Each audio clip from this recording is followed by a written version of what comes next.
Hello everyone, welcome back to Explore China, 探索中国. It is Enrico Cortes here from Mannheim, Germany, and in this video I have another very interesting book for you, and I will just sum it up, point out to you the most interesting points out of this book. This book here is called 这就是中国, so this is China, or that's China, and in English he translated it as China Now, and the author is Zhāng Wéiwéi. So also a very famous person in China, a Fudan professor. And this book was published last year, 2019 in August. So just before Corona crisis happened and broke out. And so first of all, to the author of this book, Zhāng Wéiwéi, he was born in China in 1957. And he studied at Fudan University and at the University of Geneva in Switzerland. And later he worked as a translator for Deng Xiaoping and other Chinese high politicians and did their translation work. And now he is again a professor. Now he became a professor at Fudan University, and he knows many countries on this planet quite well. He has visited over 100 countries. And first of all, I bought this book in Shanghai. So still when I were in China, and I brought it back to Germany. It took me like 3 weeks to read it. I read every day 10 pages. And I think it's worth to present to you to see how this famous university professor is thinking. And I will do this video like this. At the beginning, I want to explain you the most basic and most general message out of this book. And later, I will deep dive into the different topics. And as mostly I will put into the comments or into the description below the different topics that you can see at what time you can zip in if the topic is interesting for you.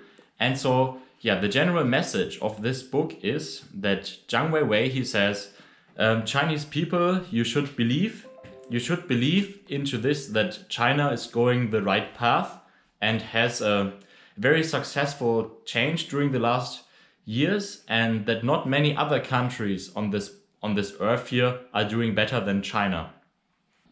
Further, inside this book, Zhāng Wéiwéi often mentions that it is very unusual that a state rises so quick with such a success, and he calls this 一个文明型国家的崛起, so a civilized country's rise.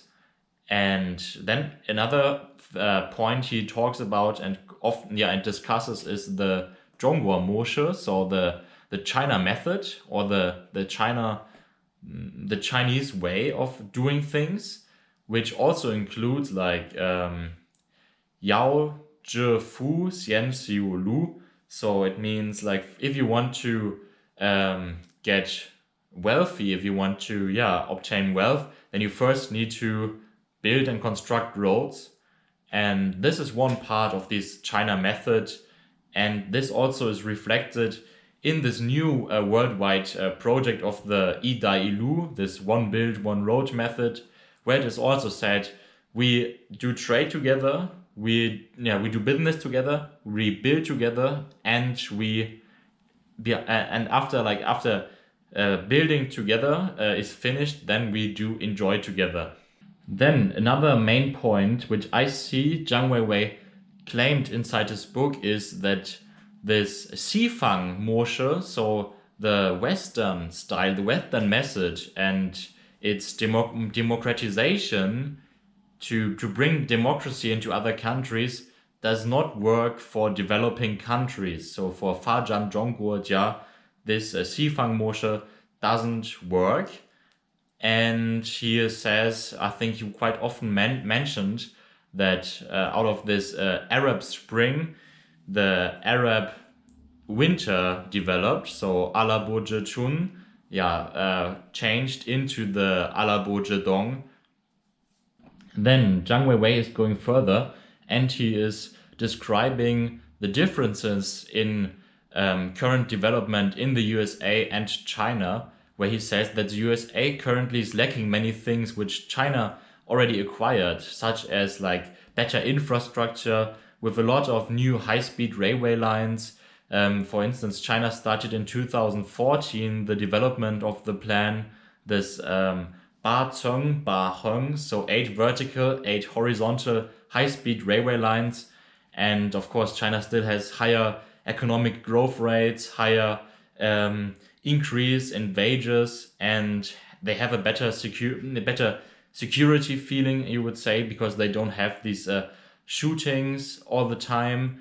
And throughout this, he then also mentions that it is now time for China and for the whole world to stop using this Western discourse and this Western speech. Yeah, then he also says that China is a country which can say no to the USA, so they are very independent. Further, he is also talking about what I also will be explaining to you later in more detail about the trade war between China and the US. And he is also mentioning the American dream versus the中国梦. And what I really liked about this book is that he mentions many very interesting things which you might have not known before, especially for a person who is learning Chinese.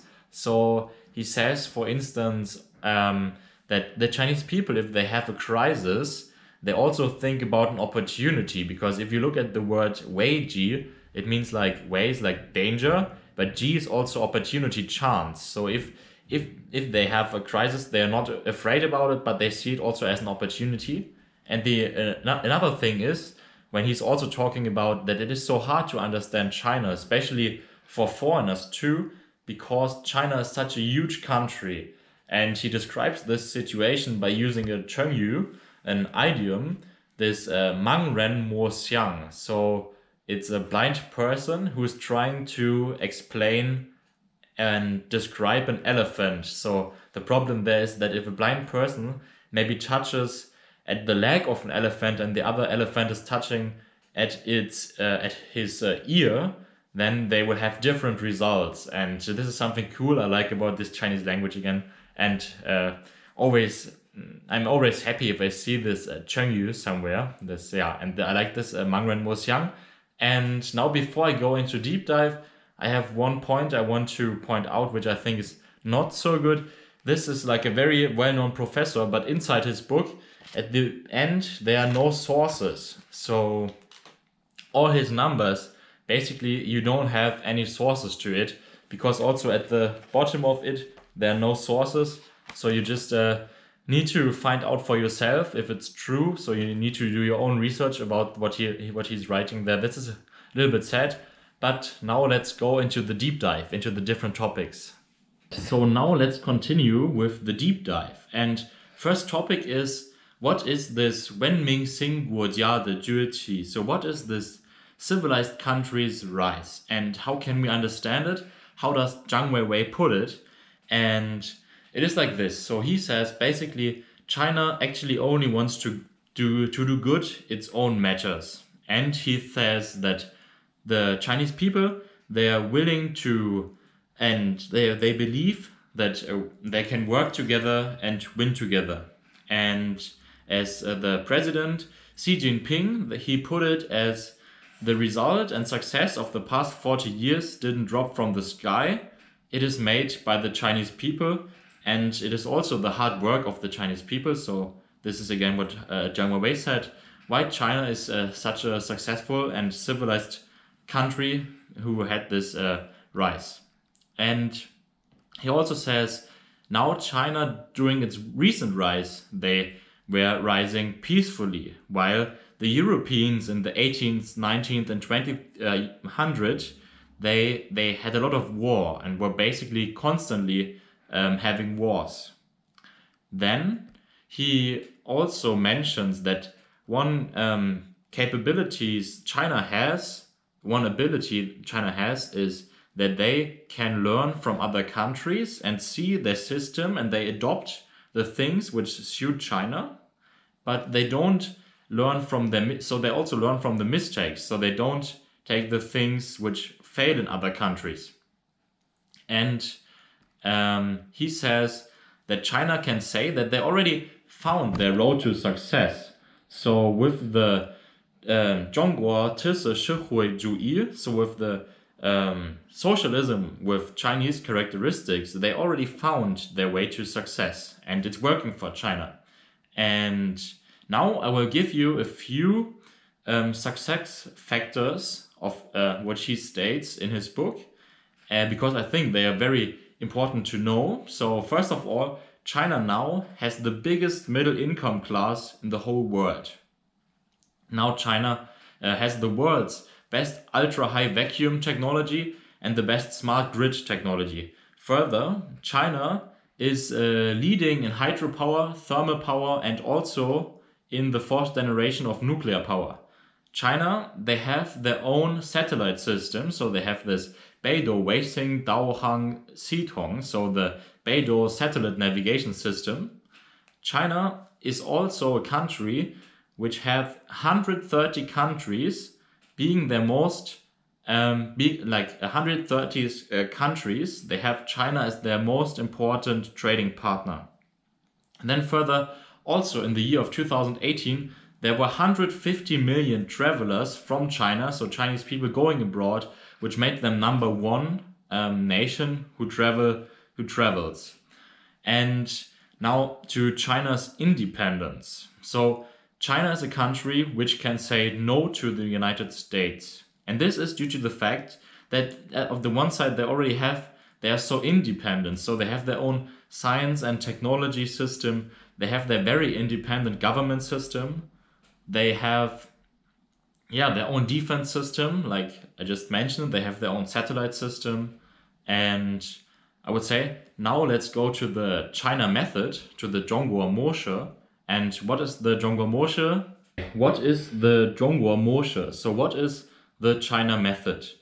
Zhāng Wéiwéi, he says, this system will get better than the Western method and surpass their spiritual and intellectual resources. He says the China method is welcoming reform to make things even better.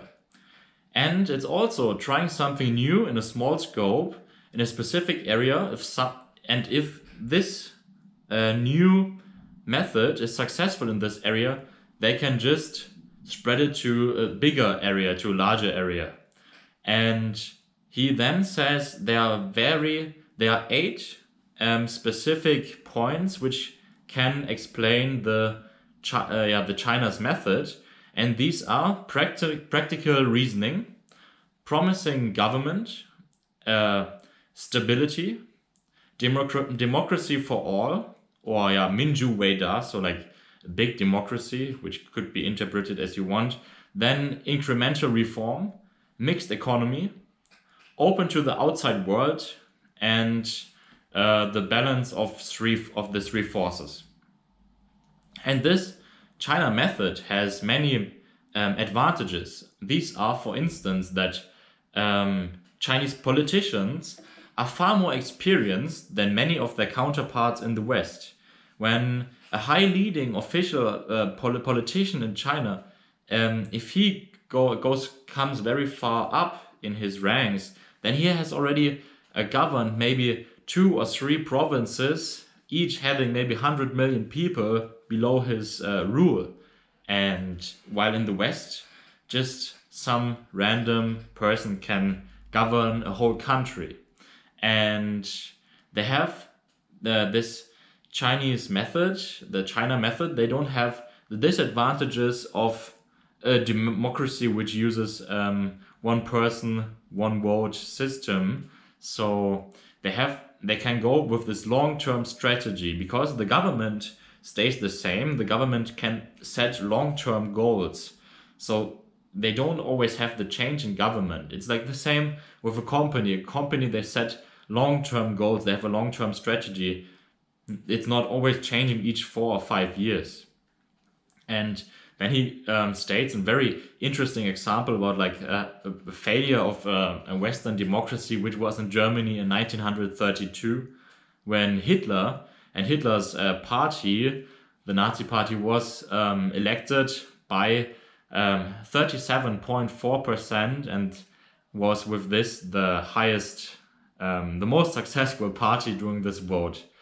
And Then he further says that this Western democratization is also doomed to fail, and especially in developing countries it can't be successful. And then he lists many countries where established Western democracy failed, such as, or like it's not so successful, such as India, where he says India is behind 20-30 years than China, then Botswana, Costa Rica, and these were only semi-successful. Then there were US-created democracies such as the Philippines or Liberia, but also not successful, and so not as on level with China. And then he says democracy can only work when there is a big enough middle class and rule by law. And out of this, he goes further, and what he puts as a very important point in his book, he mentions it quite a few times, that China must exit this Western discourse and set out their own discourse. And often here, then China is only displayed in a very bad light, and many bad things which the US did are not talked enough about and are not discussed at all. So there are things like the 1993 Inhe Hao Jianshe, this Milky Way incident, or the 1999 bombing on the Chinese embassy in Yugoslavia, or in 2018, just recently, the detention of Meng Wanzhou, the daughter of Ren Zhengfei, and the chief financial officer at Huawei. And so the USA still controls the world's most financial institutions. Where the USA still benefits a lot from. And also Ren Zhengfei, he said that the US cannot represent the whole world. The US represents only one part of the world. And now I would like to continue with a second part, and this is the good governance versus bad governance. So Zhāng Wéiwéi, inside his book, 这就是中国, very often talks about a principle called Wang Dao or Ba Dao. And basically, this good governance is something like Liang Zheng, or bad governance is this Lie Zheng. So in Chinese, it's like bad governing, good governing. And the Wang is something, Wang Dao is then the good way, and Ba Dao is the bad way. And Ba Dao is like power politics, while Wang Dao is like ruling for the whole people's good. And he states that during the European colonialism and imperialism, the most countries, they did this power politics, as in 1588, the English people defeated Spain and became the new Ba Dao, world sea power. And this was the start from this British colonialism and exploiting other nations. And of course, he describes China as currently being this Wang Dao, at this like good governing government. And it's like, and they do things like this OBOR, this One Belt, One Road initiative, to all together strive for success and for good of the people. And he says also the core principle of the 19th whole country's representative meeting is that the power should forever be within the people. The people are in the center. In Chinese, it is like the 是只有大的核心理论就是权力要永远与人民在一起，以人民为中心。And already in Chinese ancient times, people believed and knew about the phrase 天下为公, which means like, or they said like, 他们认为天下是公正的. So everything below the sky is of all persons, belongs to all persons. And so he says USA is a Badao, and yes, and China is like this good government. And then in 2000, if someone is in China coming across with like human right infringement to the Uyghurs or other topics, he says Chinese people should reply with saying, in the 21st century, the biggest human rights infringement is the US-Iraq war. And yeah, with all this, he says that China is definitely on the right course. And here I want to start with comparison to the United States of America. And therefore, he gives us many examples. He compares, for instance, the two cities Shanghai and New York. And he says Shanghai subway, airport, and other hardware things are way better than in New York. And the average age in Shanghai is 83. So the average age of a person's life span is 83 years, where that in New York is 4 years younger. It is only 79 years. Even though the GDP per capita in New York is 4 times that of the one in Shanghai, but still, he says, if you live in New York one time, you will see yourself soon facing many problems.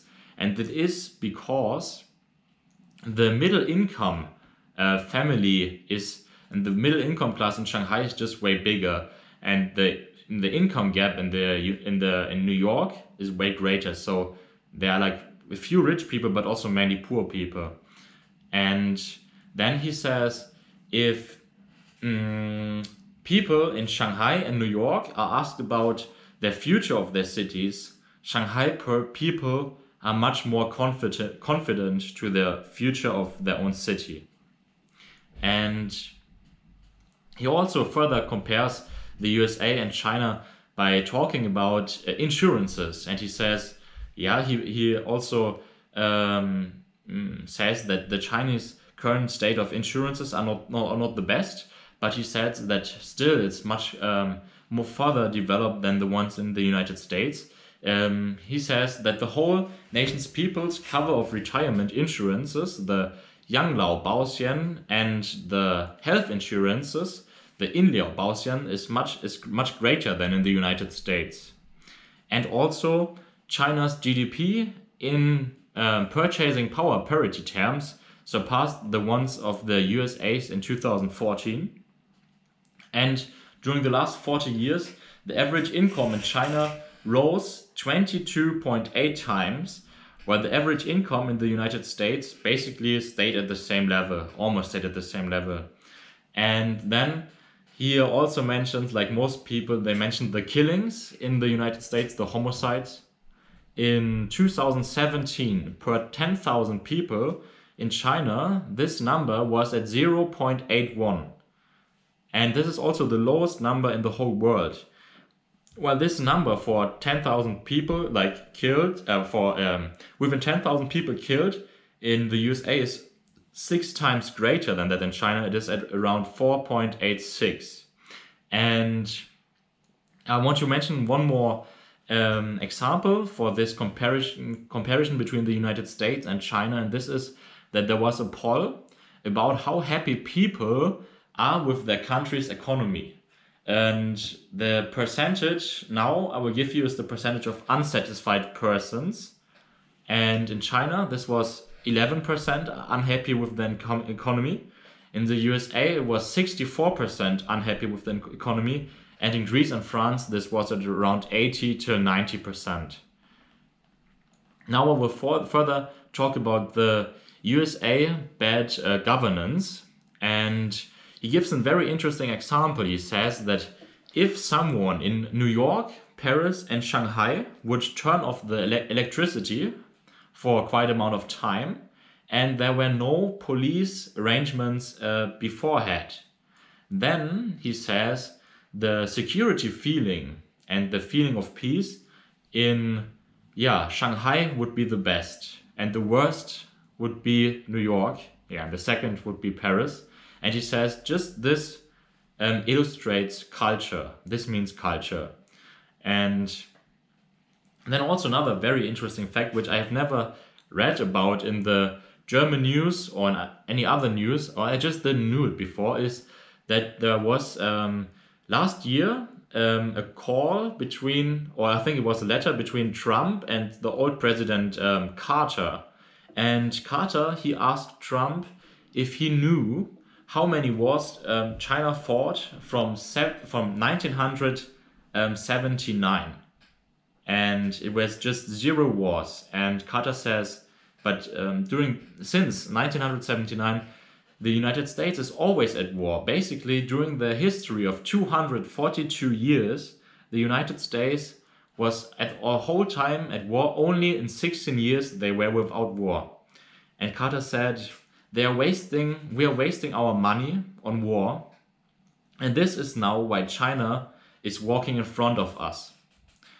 And very fitting to this, also Zhāng Wéiwéi, he creates this term of monetocracy. He says that nowadays in the US you don't have real democracy, but only the money is ruling. So you have a Tianju instead of Minju. And yeah, so he paraphrased this current American democracy with saying monetocracy. Okay, now let's go to the topic. Chinese dream, American dream. These two things. And also very interesting here, Zhāng Wéiwéi, he says, he very often mentions 一出国只有爱国. It means like once you go abroad, you will love your country. And I first thought, oh, this is very patriotistic and I don't like it so much. But I think, yeah, if you go abroad to a foreign country, you will just realize that you like some, or that you maybe will miss some certain things which you're just used to from your own country. And he says that 一出国,只有爱国, applies to 70% of the people who once go abroad from China and then come back into China. And he says that the USA is the Wu Mayo, so the faith don't haves.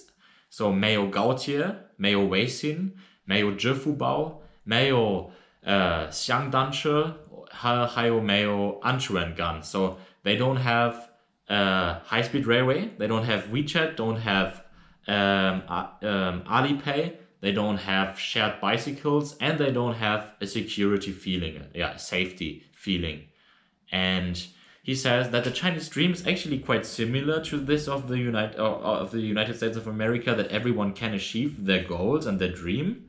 And he says that the Chinese dream can be defined like this: is a 国家富强, 民人振兴, 人民幸福.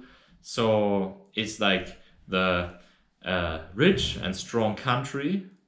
Minzu is like the nation. 振兴 is okay, I don't know, I will post here. And Renmin Singfu is the people's happiness. And now, last topic I want to discuss here is the trade war. And basically for the trade war, he says that the US is hurting itself much more than it can hurt China. For instance, that he gives one example, that if the United States, they import like a suit from China and sell it for 450 yuan, the United States makes 84% profit, while China only makes 5% profit out of this suit.